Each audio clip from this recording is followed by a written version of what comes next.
We're here today, as we are many weeks, doing a mock interview for an individual looking for work. Today we have James, who is looking for an email marketing specialist role. If you're watching, feel free to tune in, ask your own questions, or ask any questions that you may have of the interviewing process. Corey, I'm going to go ahead and hand it over to you. For those of you who are tuning in or want just more interview prep and tips and things like that, please do check out my YouTube channel. It's all under CareerShakers, just one word, CareerShakers on YouTube. I put up weekly videos for interview prep and resume writing and changing careers and things like that. But so for James, we're going to be practicing, as he said, email marketing manager role. So James, I guess if you want to give the audience some background on yourself, not in like an interview style, but just so they can get some context on you, like what types of jobs you're looking for besides this email marketing type, and what types of companies you're looking for, maybe even if you're open to remote work or just in the Bay Area. Yeah, so I'm James Hill III. I've had a bit of a career break right before it, also during COVID, sort of re-exploring a lot of what I was trying to pursue and also looking at some personal and intellectual pursuits that did at least bear some fruit, which was nice. I'm trying to re-enter sort of the more corporate space. I was last in this kind of position at Cypress Semiconductor, did a lot of different things, but during the last few years of that, had worked with a lot of email marketing and lead management, CRM, those kinds of positions. And I really enjoyed that because it helped merge some of the communication stuff that I majored in at Santa Clara with the technical expertise that I've been gaining at a semiconductor company. And so I've been looking within the Bay Area, trying to also speak to a lot of staffing agencies and temp agencies to cast a wider net than I necessarily may have thought of myself, to try finding mostly positions within marketing communications, whether writing, even some editing kinds of things, a lot of focus on email marketing, growth marketing, lead management, CRM,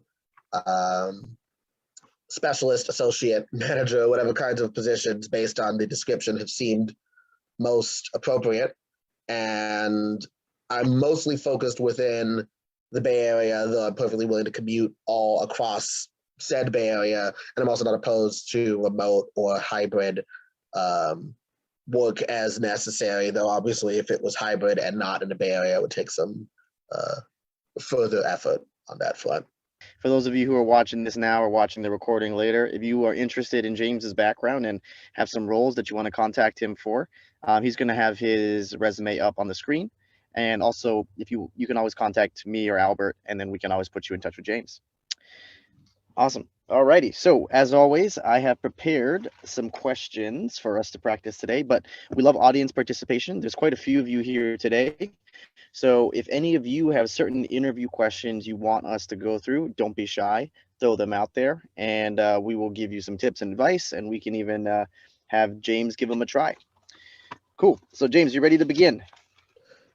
Yes, and you can see the screen. Hopefully everyone else can as well.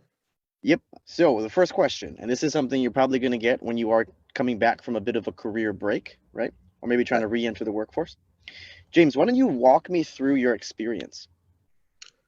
Okay, yes. So I have a few years of experience within this email marketing sphere. I was working at Cypress Semiconductor, first as a co-op and intern, and then full-time from a course of entirely 2007 to 2018, and primarily on the marketing work from 2015 to 2018. And we had to revamp the entire marketing automation system within the company. I was involved with the process from interviewing vendors and figuring out which program Cypress wanted to use, up to choosing said program, which in this case was Oracle Eloqua, and learning it from square one. Nobody at the company had used this. No one had experience with this program. So myself and my boss were the two primary point men, learning all of these processes from scratch, working on user guides for other people within the company to work with, and then building up to getting a point where we could compose landing pages, forums, and hundreds of campaigns that eventually were going out to a customer list after we had migrated the hundreds of thousands of customers from our other disparate systems into either Eloqua's system or some of the Salesforce CRM systems that we also brought in around that time. And so I had a very in-depth experience learning the ins and outs of Eloqua, and I have stayed in contact with that system and reading up on updates and changes that they have made in the ensuing few years to make sure that it would be a smooth transition to return to that, or to pick up on another program, be it HubSpot, Marketo, Pardot, any of the other common email marketing systems. I believe that there are more similarities than differences. And given that I have experience coming from nothing on one of these programs, I believe it would be a smooth transition, to use a well-worn metaphor like riding a bike, to getting back on and starting with another system and moving forward. Right away, I want to point out something he did very, very well is he made his entire answer and completely customized and relevant for the job description, which is all email marketing focused. So that's exactly what he led off with. He was talking about how he actually implemented and chose Eloqua as the system and then all these other things. So that part was amazing.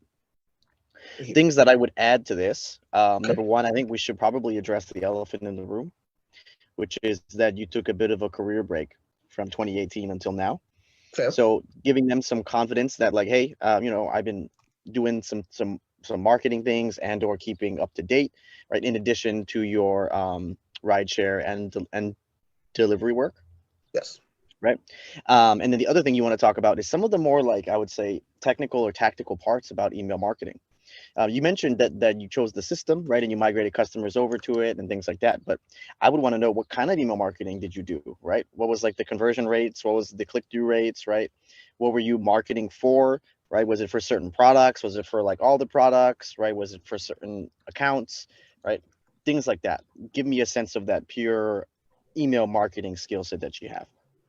Okay. I could definitely do, in terms of what it was for and some of those items. In terms of some of the more concrete conversion rate kinds of things, obviously, since I'm away from the company, it's been a few years, it's harder to get some of the exact numbers. So what would you suggest in terms of finding ways to still give something Rough a little more estimations of what you can remember, right?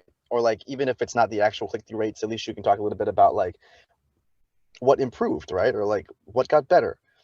Did sales go up? Like take a rough guess, right? Maybe you don't have CPM rates, but you've probably got like, well, say I don't know, we had we had less marketing spend, budget got cut, but we were still able to exceed sales goals, leveraging different email marketing techniques or tactics, things like that. So this would lead me perfectly into my next question, which is going to be, so James, thanks for walking me through your background and your resume.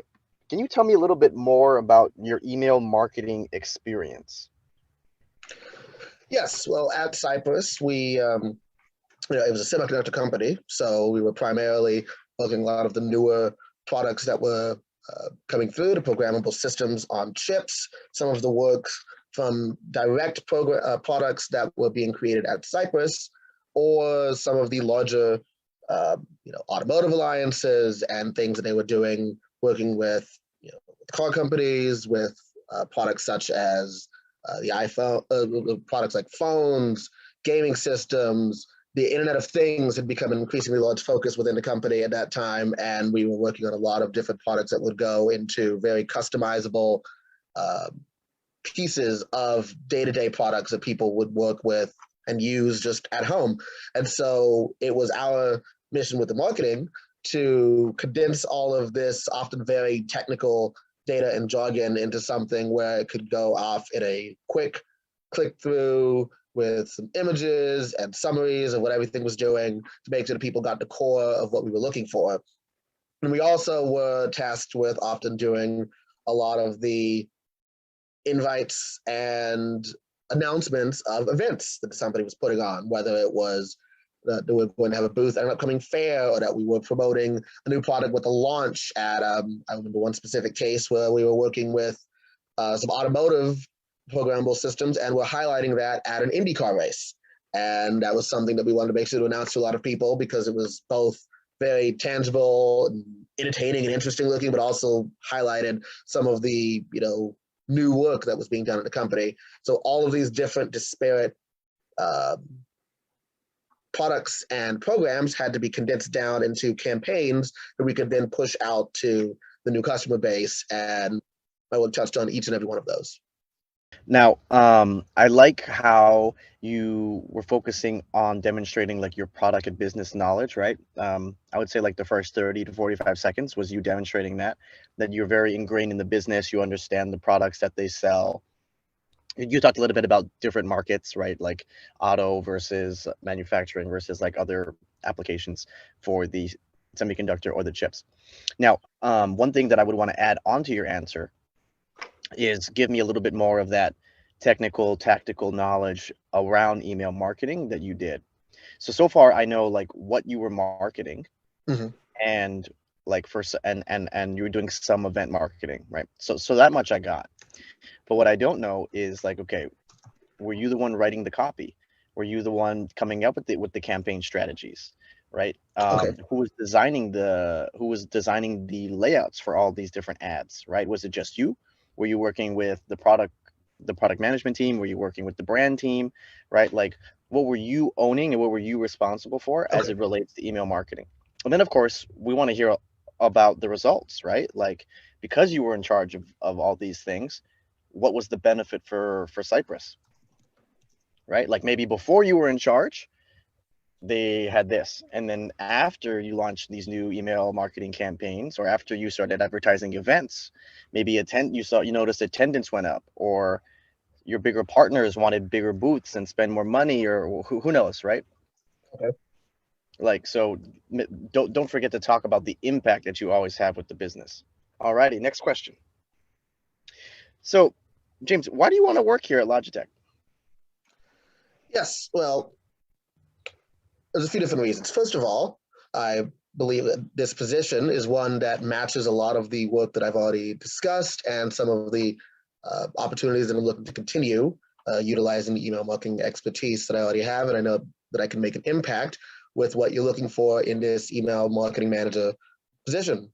Logitech specifically is also a company that I'm familiar with both as a user and had noticed during my time at Cypress is one that was utilizing a lot of, had a very high quality of product, of conversion, of things that people wanted to continue to use. And it's something that I hear about myself just in a day to day in the technical space and know that it's one that I would be able to proudly represent and continue to move through. I know that you have a lot of impact within various products that I have personally used and ones that a lot of other people are talking about. I believe it's good to have a company that is something that people, actually use and recognize, and one that I can talk about, where sometimes it can be a little more difficult and intricate talking about something that's less tangible, but the Logitech brand and name is strong. And I believe it would be one where the marketing can only help further boost that. I'm looking to continue to provide that impact at the company. There's also a personal help on the fact that the office is close to myself where I live, which would be helpful in terms of being able to contribute as much as possible at the company without having to take away as much commute time, which is both, I believe, could be convenient for both parties. So elements that everybody can take away from James's answer that are very good. He talks about how he can benefit the company, right? He was talking about how he can bring some of his previous experience from Cypress doing marketing on over to help Logitech. Also, another good thing is he talks about like the research about the company. He's clearly done research which shows them that he really does want to work here, right? And he talked about how he's excited about the product, and that's another really big thing is companies like to know that you're excited, right? That you like this is your first choice. Hiring managers like to see that in interviews. Now, things that I would want to do maybe a little bit differently in your answer. I think you've got all the right elements of it. I think what we're missing is just something very, very small, right? Is explaining how your specific experience can actually benefit Logitech when you put them together, right? You hinted at it, right? You're like, yeah, and I would really love to help you. I want to bring my experience from Cypress, but show them how you can help them, right? Okay. Why you are the best person for this job to help them versus anyone else who's applying for this position, right? It's not a full blown like why you should hire me answer, but it should all kind of tie back to them, right? Because at the end of the day, they don't really care too much about what's in it for you, because they're the one that's hiring, they're the one that's going to be paying you anyways. So they really care, okay, how is James going to help us, right? That's really what they want to hear from you. And when you say, yeah, so because I'm so passionate about Logitech and your products and your company, I know that I can help you via email marketing, like I've helped Cypress, right? At Cypress, I was able to accomplish X, Y, and Z. Now that I've got much more experience, I've also taken this career break, which I'm sure you're going to talk about as to how that benefited you, right? You're going to combine all these experiences and you're going to be able to elevate Logitech even more than what you were able to do at Cypress. But again, citing some specific email marketing related accomplishments will really drive that home for you. The marketing field is constantly changing. How are you staying up to date with new marketing trends and tactics? Okay, that is something that is certainly very true. It is a fluid field, and I find that to be exciting because that means that there's a lot of new work and effort you can bring. And I have been trying to stay up to date on this, even while being, out of the day-to-day work by, reading up on newsletters and groups in places like LinkedIn. I've been taking courses on Salesforce and various marketing and CRM related areas to make sure that I have seen newer products and new tactics that are being used. I recently attended the MarTech online conference and watched some of the panels there, took in some of the different courses and classes that they had to see what was coming up within new trends on email marketing. And it's something that I'm in a constant process of pursuing and continuing to make sure that I'm aware of this and can bring that experience to wherever I end up going next. I will say in general, outside of the, trying to provide an official answer part of this, and it is something that I've been trying to focus on a little bit more now that I've been applying for things. It's finding some of these resources and places to look at, things to read, so that I can actually know more of what has been present and current and have, concrete answers for that. So that is certainly a growing part of this process too, because I agree that it is something that's constantly changing, and it's one that I want to be able to react to when something like that comes up in an interview. So that is something that I'm in the process of working on, because it is, I do believe that to be valuable. Absolutely. And this is definitely a common question that everybody in marketing will get, right? Is how do you keep up to date? How do you make sure that and this could even not be related to marketing sometimes. It could be related to like the product or the industry, right? They could have asked, well, as you know, the semiconductor industry is constantly evolving. It's a very competitive market right now. And so how do you stay up to date with like industry trends and new developments and technologies and things like that? So it could be related to like your technical job as marketing, or it could be related to your overall industry or product knowledge. So all of you should be prepared for questions like that. Now, James did a very good job talking about like how he reads things, gave some examples about Salesforce, staying up to date and current, things like that, right? Now, the only thing I would add to this is you should give them some type of example that can really show them that you actually are doing the research, right? And you are staying up to date. So if you could say something like, yeah, and recently I noticed that there's a email marketing trend related to something, something, something, right? Maybe in the past, this was seen as like not very cost effective and had low conversion rates. But now studies are showing that X, Y, and Z is actually a very effective email marketing tactic. And this is something that I would love to A/B test if I were to join this company, right? Or something like that. Cool. And also, just one other compliment and one other thing I wanted to point out for the audience is I think one thing anyone can take away from James today as well is you'll notice how eloquent James is in his delivery, like his choice of words, as well as like how he delivers each statement or response. It comes across as like he's a very strong communicator, and these are like well, it is literally verbal, but I guess like nonverbal cues that would also provide like very positive branding for somebody during an interview, just in the overall delivery of your answers and how you choose to like enunciate words and even use certain words. James does that very, very well. So it's very clear that he's a very strong communicator even before he's like answering a question. And even sometimes when James is thinking, you can see he pauses a little bit, which is totally fine, right? But even when he picks back up, you'll notice his word choice and this just the overall delivery is very effective. So I think that's something a lot of people can practice and learn from James today.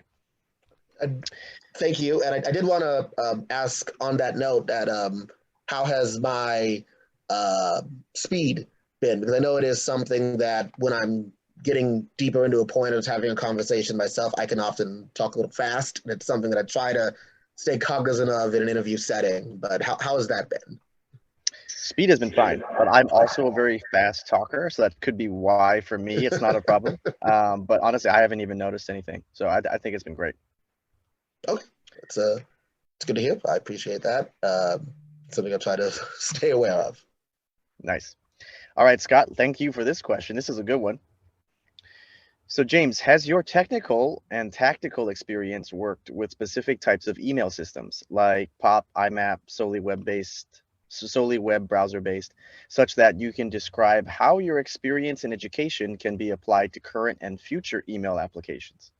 Well, I believe my experience within Eloqua was primarily on the web browser based front. I did not have the immediate familiarity with those other two systems that you had mentioned there, though it was a quick pickup on the web browser front and something that I would be excited to learn about further. I can say that in terms of working within these email systems, one thing that I think would show that it will be an easy enough pickup whenever I have to go to another one is the fact that while working within Eloqua, building some of the emails that we sent out and different landing pages that we had and testing all of this, working on the distinct copy, working on the layout, making sure it all fit within this email that we're sending, and then testing it, sending it out, we noticed a lot of the time that something that looked good, coming through in Eloqua, or it looked good in Outlook, didn't look good in Gmail, or didn't look good when someone looked at it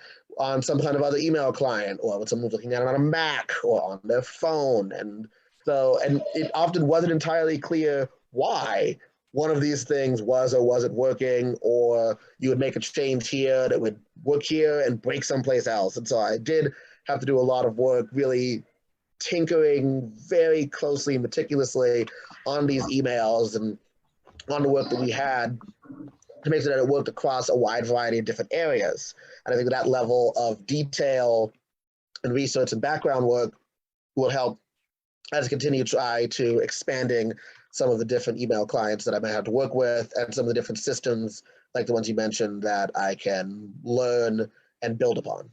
I mean, I myself, I'm not an email marketing person, so I can't really describe whether or not technically whatever James said is correct. But I like how he gave an example of how he learned Eloqua very quickly and was able to implement it and run email marketing campaigns. He gave a really strong example about how certain systems may be different depending on the browser that's being used. So it shows that he does have that technical knowledge. I thought the answer was great, but would love to hear, Scott, your opinion on it as well. So this is a two-parter. Part one. What is an email brand campaign that you really liked? Specifically mean one that I had worked on? No, it doesn't have to be one you worked on.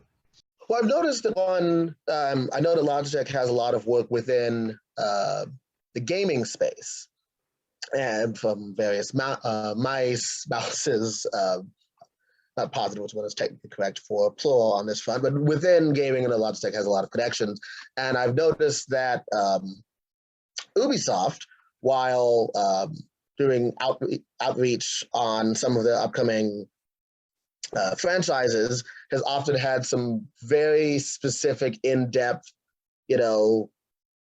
historical looks. Like with the Assassin's Creed franchise, it goes into ancient Egypt or ancient Rome. Things are crafted in such a way where it looks artistically like it is from that specific area. And as you continue going through that, they know if you've logged in from previous games, they have your history on that front, they have your connection with the account. And it felt like it was certainly well personalized based on the efforts that I had done within that series and what I had looked at. And I appreciated that it was really tailored to what they were doing. And I found it interesting, even with the ones that I hadn't gone through and played by self. I think that the effort and the small touches on crafting the artwork and the copy and working it in a way where it took you directly to where you needed to go within their website was all appreciated. Didn't feel like it was a maze necessarily. And so part two of my question, of course, I mean, you probably could have guessed this, but okay. So knowing that you liked all these things about that email marketing campaign, what concepts would you take from there to apply here at Logitech? Okay, yes, and I believe I've already highlighted some of those, but I would say that making sure that for the product that you have, your work is tailored, sort of specifically to highlight what is new and what is special about this, and places where it will be directly effective. People could see examples and notice, oh, that was there last time, or that was useful for me beforehand. That was something else that I had been familiar with, and it does it quickly. As I had said earlier, one of the things I noticed on the Martech conference, people need something quick, and so having a few bullet points and enticing artwork and color schemes that draw people in and have them focus on a few key points before they phase out into the hundreds, thousands of emails and promotions that come through. Trying to find some way to grab and keep briefly is very important. I know I myself have countless amounts of promotional emails that have gone through it. So it's even as much as important as the subject line can be very important to make sure that it's something that you'll get actually a click on, especially if they're not necessarily regular clickers to drive engagement. So I think the only thing that I would add here is I think your second part, or my second follow-up question, I think if you could give me a more specific, concrete example that would tie to Logitech, that'd be really good. That of course builds on top of something you shared in the first one. So for example, you shared about how Ubisoft is basically leveraging their data in order to provide really customized and tailored email marketing campaigns. Mhm. The example you gave was they know that you own this game, they know how many times you've logged into this game, played this game, etc. And then so therefore they use that data to create really targeted email marketing campaigns that makes you open it and want to read through it, right?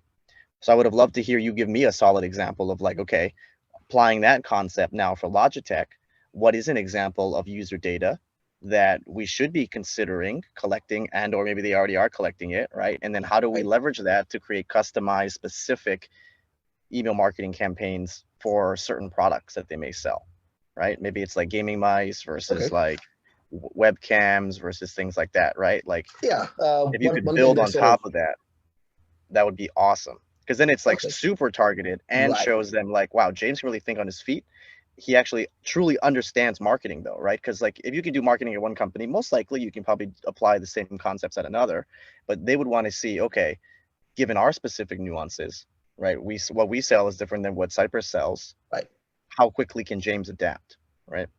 Okay, I know one thing that had popped in my head even while you were saying that is just thinking of a lot of the diagnostic data that people either agree or do not agree to some of it. But if you had agreed, I would at least think that one of those things may very well literally be if you own one of the mouse products, how much it has been used, even possibly as granular as how much it's clicked through. And I feel like that would be something that would be a pretty funny but also pertinent kind of email to get if you have one of the mouses for a while, they have a new one coming through. It's like, you've clicked over 60,000 times. It might be time for an upgrade. That's getting rusty or something along those lines. Ooh.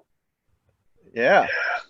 And it's hard to toe that line between, informative and slightly creepy, which is a difficult part on really in-depth, personalized marketing. And that's, where you'd have to really look at what data you do have and what people have agreed to and finding a way to, make it fun but not seeming invasive, which is certainly something that a lot of companies are finding ways to have to work with on a lot of different technical products. Yeah, absolutely. But and that will probably be like a follow-up question, but the main thing is though you're able to provide like something super targeted for them, which makes them go, oh wow, right? I like James. He has a new approach, right? James, tell me about a time you analyzed and leveraged data to improve a campaign. a specific example that I can think of that also I think would help address another part of the resume. So after I'll circle to my time after Cypress and circle back to time at Cypress.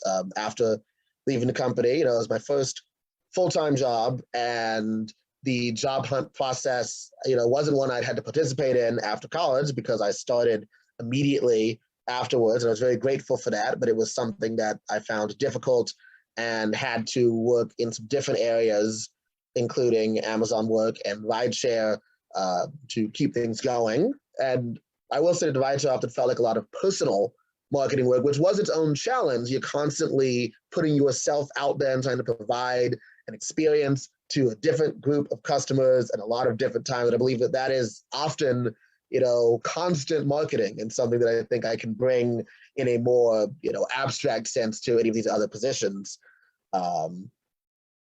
And I also was focusing on some more personal trivia pursuits, pun not intended on that front, as it's something that I had done in the past.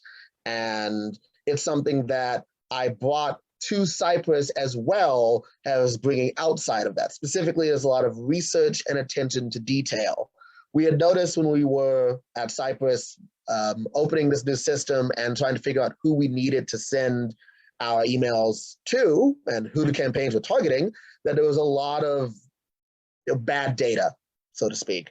There were a lot of addresses, email addresses, domains, locations that really didn't seem to be accurate. And I was tasked with going through the hundreds of thousands of names and sorting through and trying to make sure that it was as clean as possible before we migrated things in, so that we weren't wasting time and effort sending stuff out to, non-existent sources. And I remember noticing that there was a large amount of people coming from a place called Christmas Island. And it's the kind of thing that would catch my eye, even outside of a work context, as something that I'd be curious about and would look into on a trivia point. And I did. It is a real place. It's in the South Pacific, but they only have a population of roughly a couple thousand, 2,500 people. So having a few hundred to 1,000 in a Cypress database didn't seem likely, didn't seem very plausible that these people were actually there and actual customers. These were probably fake accounts. And so it was something that I was able to dig into a little bit, learn something, and clean that data up to help with what the company needed as well. And it's that kind of research also that helped in the personal pursuits on my own end, where I was building that research that ultimately helped me reach a game show on ABC in 2021, which was a very fun, intellectual pursuit, something that I potentially enjoyed. And it's something that I can bring those skills right back into the company, as mentioned, with some of this research and attention to detail. I think one thing that would really enhance this is if you're able to explain how identifying that there were all these fake accounts led to improving the email marketing campaign itself. That would really tie this answer all together, right? And then don't forget the result afterwards, right? And I know it's been a while since you worked there, but try and quantify or talk about the result in generalized terms, if possible. That's something I've already mentioned throughout this process, and I will make sure I can dig through what I do have and also think of some other examples to focus in on providing some results-based information to add to these answers to really give that extra spark. Yeah, exactly. But your structure is all there. You're choosing the right examples. Sometimes one of the problems people have is they choose to share wrong stories that don't quite answer questions and things like that. But your answer selection is very good. Now it's just about enhancing a few other details. And the big theme, I think, was like just getting more tactical and technical in terms of the email marketing expertise itself. Okay. But cool. Alrighty. Well, I need to run off to my next event, but thank you so much, Albert. And thank you all for attending, and we'll see you next week. All right, and thank you very much for all this help here. Wonderful. Thank you so much. Thank you so much for watching. Thank you so much for joining us today and asking your questions. If you're interested in learning more, join us on Albert's List or go to our Albert's List YouTube channel to watch the videos that we've had.